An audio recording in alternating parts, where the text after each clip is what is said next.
Nabanggit natin sa nakaraang pag-aaral natin sa sulat ni Apostol Pablo sa mga taga-Efeso na sa bahagi ng sulat na ito, magbibigay si Apostol Pablo ng mga instructions. Magbibigay siya ng mga tagubilin kung anong klaseng relasyon yung dapat na nakikita sa mag-asawa, sa pamilya, at sa paghahanap buhay. Last Thursday nga po, sa pagtalakay natin sa huling bahagi ng chapter 5, mula verse 22 hanggang verse 30, itinuro sa atin yung tungkulin at utos na dapat sundin ng asawang babae at ng asawang lalaki. Ngayon naman po, ang tatalakay natin, mga tagubili naman para sa mga anak at tagubili naman para sa mga magulang o yung buong pamilya. Na sinasabi nga natin kung tayo po ay nakay Kristo at sumasampalataya tayong si Kristo ang ating Panginoon, sakop po ng kanyang pagkapanginoon ang ating pamilya. Kung si Kristo ang Panginoon ng ating buhay, Panginoon din siya ng ating pamilya. Ang pamagat po ng ating aralin, si Kristo na nasa sentro ng pamilya. Pag-aralan po natin ito. Ang mga pangunahing talata na ating tatalakayin ay mula sa Ephesians chapter 6, verse 1 hanggang verse 4. Ang mga salin po ng Biblia na ating gagamitin, sa Tagalog ay ang Bagong ang Biblia at sa English ay itong New King James Version. Ang mga obligasyon o tungkulin ng mga anak at obligasyon o tungkulin ng mga magulang na mababasa natin dito sa chapter 6, verse 1 to 4 ng Efeso ay nakapaloob sa konteksto ng pamumuhay o nakapaloob sa konteksto ng paglakad gaya ng marurunong. Sabi ni Pablo sa Ephesians chapter 5 verse 15, balikan po muna natin ito. Kaya't maging maingat kayo sa inyong paglakad, hindi gaya ng mga mangmang, kundi gaya ng marurunong.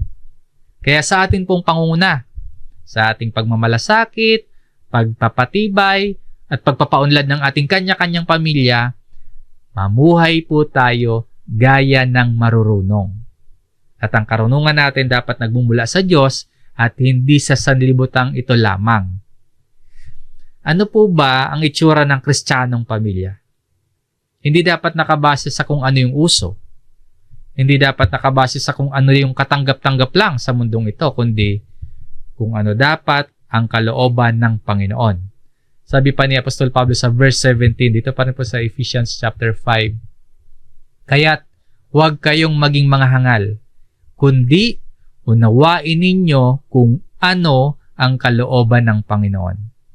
So, sa relasyon natin sa loob ng ating pamilya, hindi lang kung ano yung gusto ko o kung ano yung gusto mo o kaya kung ano yung itsura ng pamilya ng iba ay yun dapat yung standard na susundin natin. Kundi, dapat ang malaman o ang maunawaan nating lahat ay kung ano ang kalooban ng Panginoon. Understand what the will of the Lord is. Bilang mga anak at bilang mga magulang, ano po ang kalooban ng Panginoon na dapat nating maunawaan at dapat nating sundin?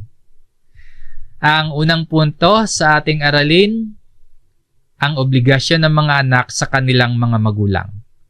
Para mabilis nating maunawaan kung ano yung kalooban ng Panginoon na nakasulat sa verse 1 hanggang verse 3 dito sa Ephesians chapter 6. Sagutin natin yung mga tanong na ito. Number 1, para kanino ang tungkuling ito? Sa verse 1, mga anak. Para kanino daw po yung tungkulin? Para sa mga anak. Maring tumutukoy ito sa sino mang anak, ano man yung edad. Pero dahil ang focus dito tungkol sa pagsunod at otoridad, maring yung anak na tinutukoy dito ay mga anak na nasa ilalim ng poder ng mga magulang. Kumbaga hanggat nasa ilalim pa ng pamamahala ng magulang. O mga anak, children, kung nasa ilalim ka po ng otoridad ng magulang mo, kung nakadepende ka pa sa kanila, nasa poder ka pa ng magulang mo, mga anak, para sa iyo, yung tungkuling sinasabi dito. Ngayon, paano yung mga anak na wala ng magulang o kaya lumaki na wala ang magulang? ang tungkulin mo po bilang anak. Kung wala ka na pong magulang o kaya wala po, o lumaki ka na wala ang iyong magulang, ang tungkulin mo ay para kung sino yung otoridad na itinalaga ng Diyos para sa iyo. Halimbawa, kung sino po yung guardian mo ngayon. Kung kaninong poder ka naroroon sa ngayon. Sa lolo mo, sa lola mo, sa tita, sa tito mo, o sa mga kapatid mo. Malinaw po, children, mga anak, may tungkulin ka. At yung ikalawang tanong, ano yung tungkulin na dapat gawin?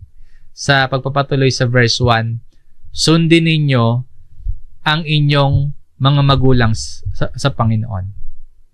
So, children, ito po yung tungkulin ninyo. Obey your parents. Ibig sabihin, kapag may sinasabi yung magulang mo, papakinggan mong mabuti. Kapag may itinuturo, paniniwalaan. Kapag may iniuutos, susundin ang magulang. At sa ating pong pagsunod, mga anak, sa ating pagsunod, ito yung paalala. Susunod tayo na hindi galit. Susunod tayo na hindi nagrereklamo, hindi padabog.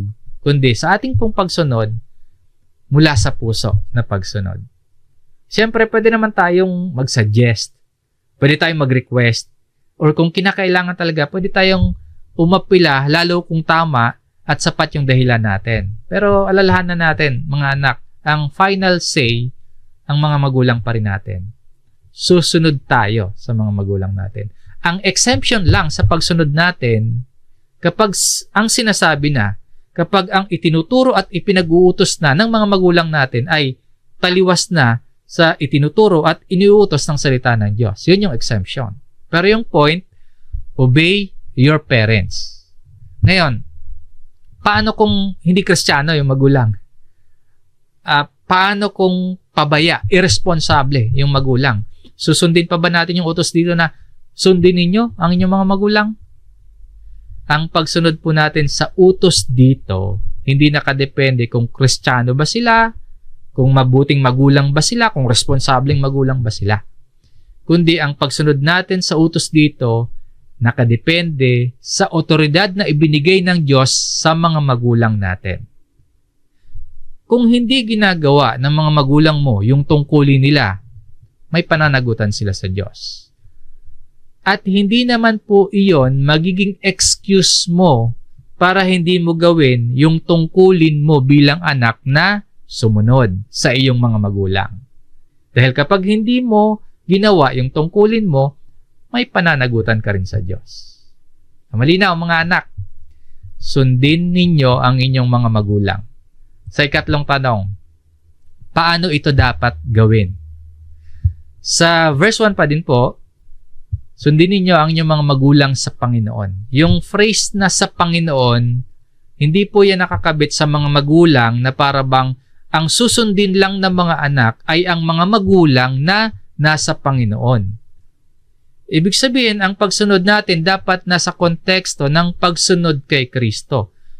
Susunod tayo, kasi may tungkulin, di ba? May utos na pinag-uutos dito. Susunod tayo primarily alang-alang kay Kristo. Hindi lang dahil nasa Panginoon yung mga magulang natin, kundi yung mas malalim na dahilan ng pagsunod ay ang Panginoon mismo. Kaya po, ang pagsunod natin sa magulang ay ginagawa natin bilang bahagi ng pagsunod natin mismo sa Panginoon at bilang pagpapasakop sa otoridad na meron si Kristo sa buhay natin. Paalala sa mga anak, tuwing sumusunod tayo sa mga magulang natin, yan ay pagsunod din natin kay Kristo. At kung sumusuway tayo, yan din po ay pagsuway din natin kay Kristo. So, ang pagsunod natin sa mga magulang, hindi para masabing masunuring anak tayo. O kaya, hindi lang din para ma-please or basta masunod na lang yung mga magulang natin, kundi ang pangunahing dahilan, sinusunod natin yung mga magulang natin, sinusunod natin yung utos dito, ang pangunahing dahilan po, alang-alang sa Panginoon, alang-alang kay Jesus. Ngayon, sa kasunod na tanong, bakit ito dapat gawin? Tatlo po yung kasagutan natin dito mula verse 1 hanggang verse 3 dito sa Ephesians chapter 6. Una, sapagkat ito'y matuwid. Bakit ito dapat gawin? Yung pagsunod sa magulang na ipinag-uutos dito. Una, sapagkat ito'y matuwid. Ito yung paliwanag ni Apostol Pablo kung bakit obligasyon ng mga anak na sundin ang kanilang mga magulang. For this is right. May ganito ding payo si Apostol Pablo sa mga taga-Kolosas. Sabi niya doon sa Colossus chapter 3 verse 20, mga anak, sumunod kayo sa inyong mga magulang sa lahat ng mga bagay, sapagkat ito'y nakakalugod sa Panginoon. So, ang pagsunod ng mga anak sa kanilang mga magulang, sa kabuuan po, masasabi nating matuwid, nakakalugod sa Panginoon. Ito po yung kaayusan na inilatag ng Diyos sa bawat pamilya natin. Ang anak susunod sa magulang. Huwag nating guguluhin yung inilatag ng Diyos sa bawat pamilya natin. Huwag nating babaliktarin yung order of authority na yung mga anak na yung nasusunod. Yung mga magulang na hindi na nasusunod. Huwag nating guguluhin. Children, obey your parents in the Lord, for this is right. Matuwid, tama, nakakalugod sa Panginoon na ang anak ay sumusunod sa kanyang mga magulang. Ang ikalawang dahilan kung bakit dapat sundin ng anak ang kanyang magulang. Sabi dito sa verse 2, igalang mo ang iyong ama at ina. Ito ang unang utos na may pangako. Ang ikalawang dahilan kung bakit dapat sundin ng mga anak ang kanilang mga magulang ay dahil ito po ay utos ng Diyos. Ayon sa talatang ito, honor your father and mother. Galing sa ikalimang utos sa 10 utos ng Diyos sa nakasulat sa Exodus chapter 20 verse 12. Ibig sabihin, yung paggalang, yung pagsunod sa magulang, hindi lamang utos ng tao, hindi lang kagustuhan ng mga magulang yan, kundi kalooban mismo ng Diyos. Kalooban mismo ng Diyos na igalang mo ang iyong ama at ina. Kapag sumusunod at gumagalang ang anak sa magulang, ipinapakita po ng anak na iginagalang din niya ang Diyos na naglagay ng otoridad sa kanila. At ang hindi naman po pagsunod sa magulang, pagpapakita ng kawalan din naman ng paggalang, hindi lang sa mismong magulang, kawalan ng paggalang ng anak, hindi lang sa mismong parents niya, kundi sa Diyos mismo na nagbigay ng utos na ito.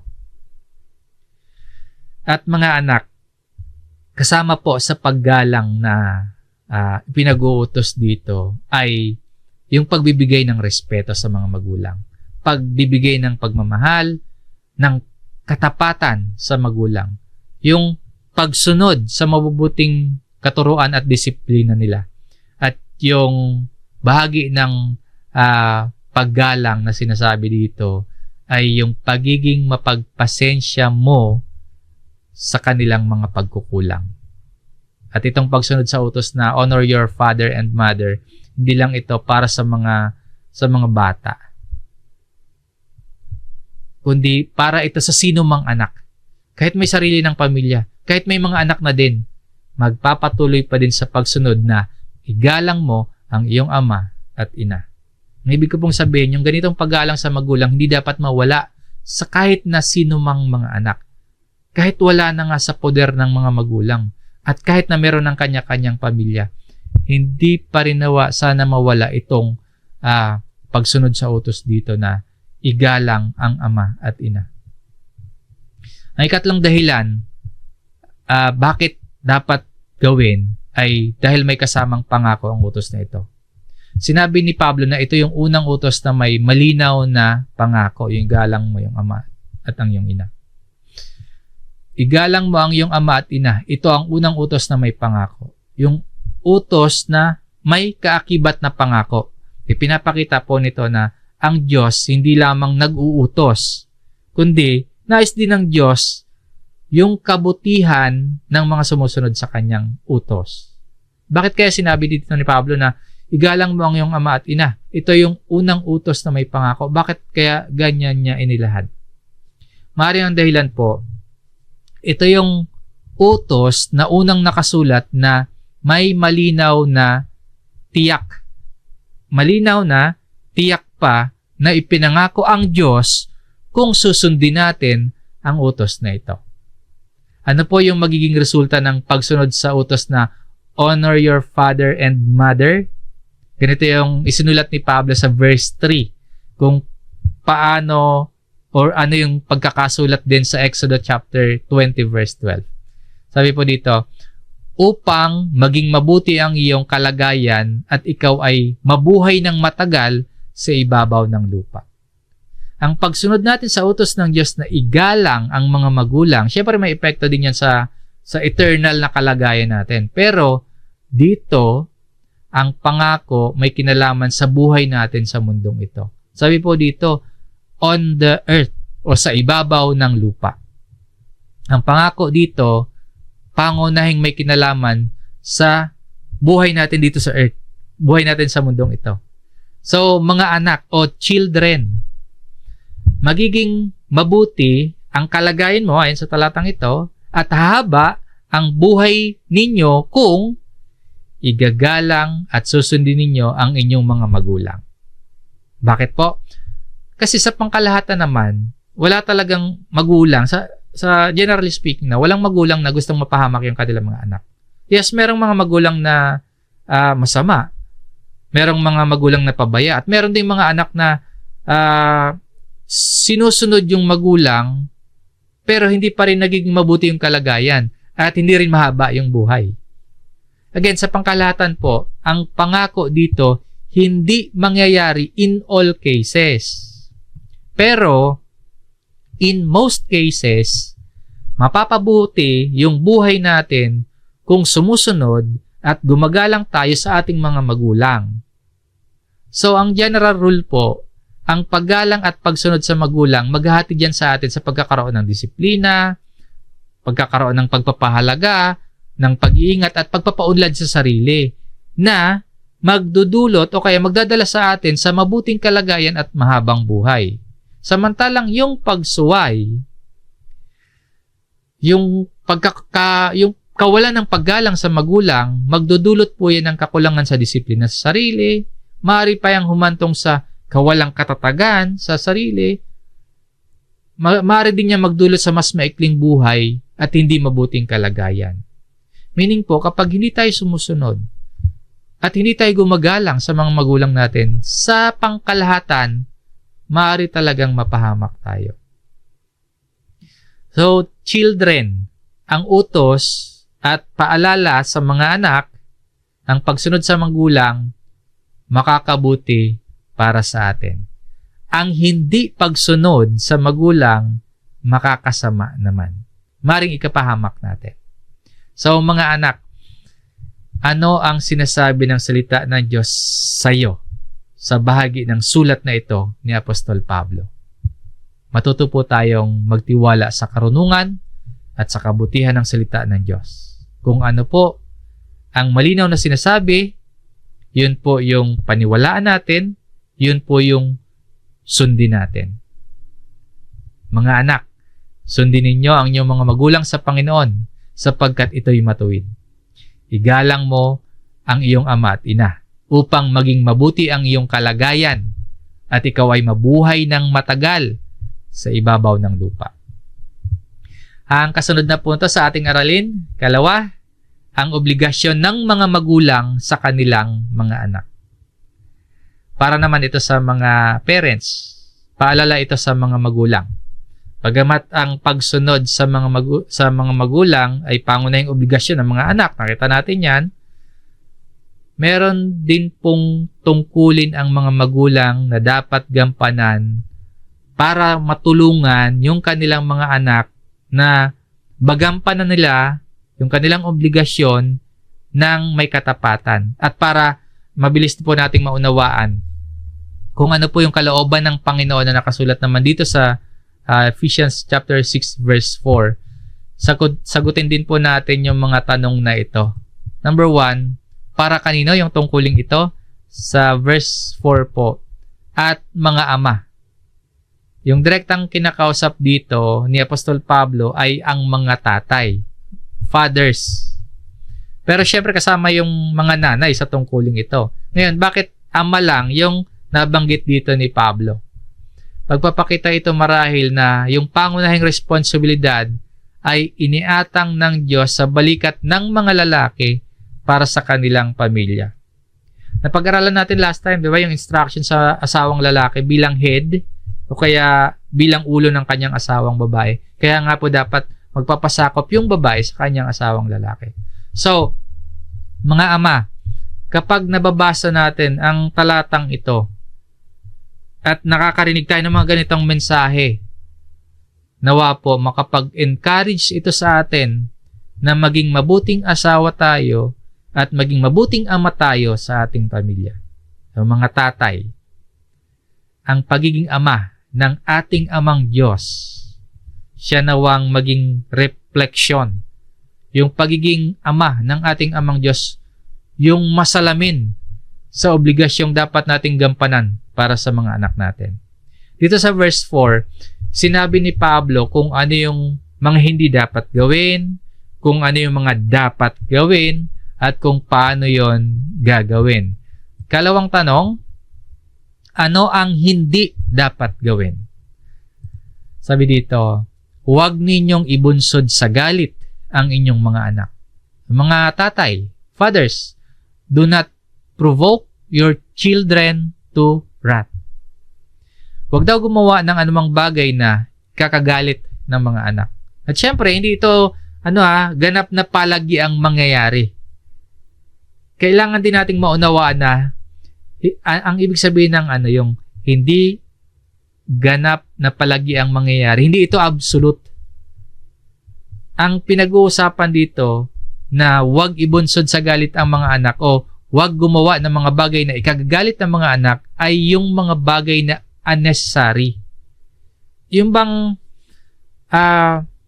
sobrang lupit na, hindi na makatarungang pagdidisiplina, mga hindi na makatarungang paghihigpit, mga pag-aabuso na sa otoridad, pati mga walang basihan at unfair na yung sa mga anak, sa mga bata. Yung paglalagay sa kahihiyan at lahat ng anyo ng pagiging insensitive sa pangangailangan at damdamin ng isang bata. Yung mga ganon. Yung mga unnecessary. Yun yung huwag ninyong ibunsod sa galit ang inyong mga anak. Mga ama or mga magulang, suriin natin yung ating mga sarili. Suriin natin yung ating mga puso. Baka nagiging malupit na tayo sa pagpapalaki natin sa mga anak natin. Or ang ibig ko sabihin, baka na ibubunsod na natin sa galit ang ating mga anak. Suriin po natin yung ating mga puso. Habang pinangangalagaan po natin yung ating sariling puso, mga parents, alagaan din nating mabuti ang puso at damdamin ng ating mga anak. Sa ikatlong tanong, ano ang dapat gawin? Sa pagpapatuloy po ng verse 4, kundi akayin ninyo sila. Hindi pwedeng hihinto na lang tayo, mga magulang hindi pwedeng hinto na lang tayo na hindi natin pinuprovoke sa galit. Hindi natin ibinubunsod sa galit yung mga anak natin. Meron din tayong aktibong dapat gawin. Sabi dito, but bring them up. Sa Greek word po ay ikrepto. Ikrepo. Sa English niyan, to train, to cherish, to nourish. Kaparehong salita na ginamit ni Pablo sa Ephesians chapter 5 verse 29 sa Greek na ektrefo. Tumutukoy kung paano pinapakain o paano inaalagaan ng asawang lalaki yung sarili niyang katawan. Ngayon, sa pagiging magulang, sa pagiging ama, itong but bring them up, tumutukoy sa pagpapalaki sa mga bata. Mula pagkasilang hanggang sa pagtanda, ibinibigay yung mga pangangailangan para ma-nourish, para masanay, para ma-bring them up. Pero syempre, hindi lang ito puro material. Hindi lang ito puro financial na mga bagay na pagpo-provide. May sinasabi pa dito si Apostol Pablo sa kasunod na tanong natin. Paano ito dapat gawin? Yung bring them up, yung pag-akay sa mga anak, paano dapat gawin? Sabi po, kundi akayin ninyo sila sa pagsasanay at pangangaral ng Panginoon. Ang pagpapalaki pala sa mga anak, dapat gawin ng mga ama, dapat gawin ng mga magulang in the training and admonition of the Lord. Sinasabi ni Pablo na yung mga magulang, lalo na yung mga ama, meron kayong responsibilidad na palakihin at akayin ang inyong mga anak. Palakihin at akayin sa pagsasanay at pangangaral ng Panginoon. Ibig sabihin, yung pagpapalaki sa mga anak, hindi lamang tungkol sa pagbibigay ng mga pisikal na pangangailangan, material na mga pangangailangan, kundi lalo na po, bahagi o kasama sa pagpapalaki sa mga anak ay yung paghubog ng kanilang buhay ayon sa kalooban ng Diyos. Yung pagsasanay o training tumutukoy sa disiplina at paggabay para matutunan ng mga anak kung ano yung tama, pati kung ano yung mali. Yung pangaral naman o admonition, patuloy na pagtuturo at patuloy na pagpapaalala ng salita ng Diyos para mahubog yung isipan at puso ng mga bata o ng mga anak. Ibig sabihin, ang tungkulin ng magulang, particular ang ama, palakihin ninyo yung mga anak ninyo sa pamamagitan ng disiplinang may pagmamahal at pagtuturo na nakasentro sa Panginoon. Para yung mga bata, lumaking may respeto, may takot sa Diyos, lumaking may pananampalataya at marunong sumunod sa Diyos. Ngayon, paano mangyayari ito? Yung bring them up, yung pag-akay sa pagsanay at pangaral ng Panginoon. Paano mangyayari yan? Dapat po, yung mga tatay nagbabasa, nag-aaral, nagsasabuhay ng salita ng Diyos araw-araw. So, mga ama, mga magulang, dalhin natin yung ating buong pamilya sa church every Sunday. Ipanalangin sila, maging matyaga sa pag-akay, maging matyaga sa pagpapakita ng halimbawa kung paano maging isang mananampalataya at kung paano maging isang lingkod ng Diyos. At mga ama, huwag ninyong ibunsod sa galit ang inyong mga anak, kundi akayin ninyo sila sa pagsasanay at pangaral ng Panginoon. Malinaw ang mga obligasyong pangpamilya na nakasulat sa Biblia, mga nabasa nating talata. Sa nakaraan, dapat magpasakop ang babae sa kanyang asawang lalaki, dapat mahalin ng asawang lalaki ang kanyang asawang babae. Ngayon po, dapat sundin ng mga anak ang kanilang mga magulang at dapat pangunahin ng mga tatay katuwang ang mga nanay sa pagpapalaki sa kanilang mga anak. Ngayon, ano yung mensahe ng salita ng Diyos para sa atin? Una, mga anak, matutong sumunod at gumalang sa mga magulang. Malinaw yung utos ng salita ng Diyos dun sa Ephesians chapter 6 verse 1, di ba? Mga anak, sundin ninyo ang inyong mga magulang sa Panginoon sapagkat ito'y matuwid. Yung pagsunod sa magulang, hindi lamang simpleng utos sa mga anak yon. Ang pagsunod natin sa utos na sundin ang mga magulang ay bahagi ng ating pagsunod sa ating Panginoong Hesukristo. Kapag sumusunod tayo sa ating mga magulang, ipinapakita po natin yung paggalang sa otoridad na itinalaga ng Diyos. At natututo tayo ng disiplina sa buhay, inilalagay natin yung ating sarili sa landas ng pagpapala ng Diyos dahil may kalaki po na pangako ang utos sa mga anak. So mga anak, paalala po, ang pagsunod sa magulang, hindi yan kabawasan ng inyong kalayaan, kundi protection po yan para sa inyong buhay. Mga anak, ang inyong mga magulang, hindi yan kalaban. Hindi yan sagabal sa inyo. Ang mga magulang ay ibinigay ng Diyos para gabayan, para ituwid, at para ingatan kayo. Ikalawa, mensahe ng salita ng Diyos para sa atin ngayon, mga magulang, palakihin ang mga anak sa paraan ng Panginoon.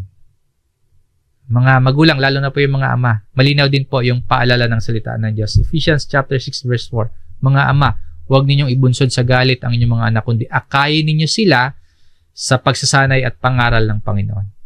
Ang pagpapalaki po sa mga anak, mga parents, hindi lamang tungkol sa pagpaprovide ng pagkain, ng edukasyon, ng magandang kinabukasan. Kasama lahat yan. Mahalaga lahat yan.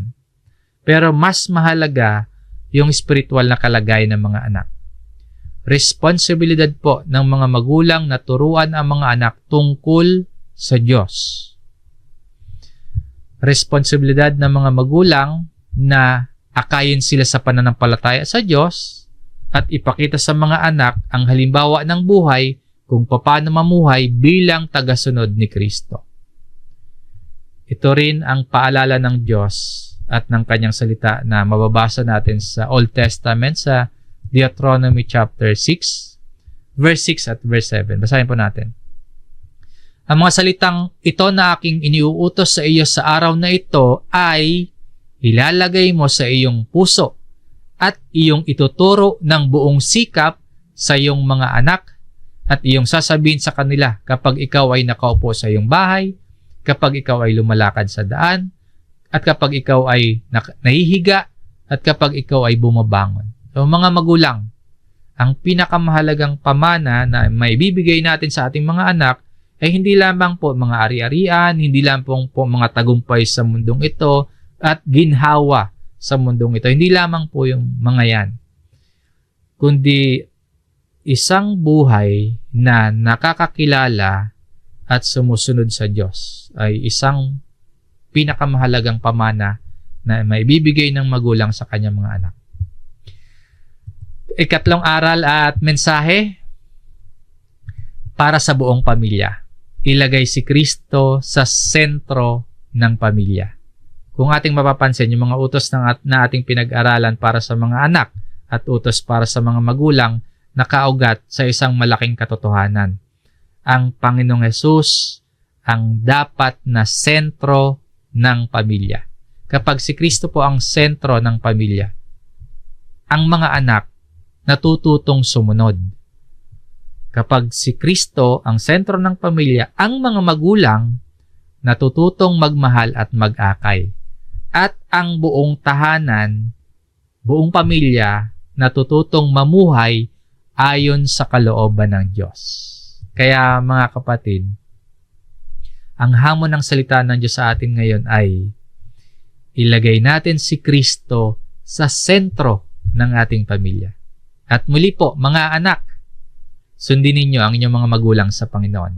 At mga magulang, akayin ninyo ang inyong mga anak sa pagsasanay at pangaral ng Panginoon.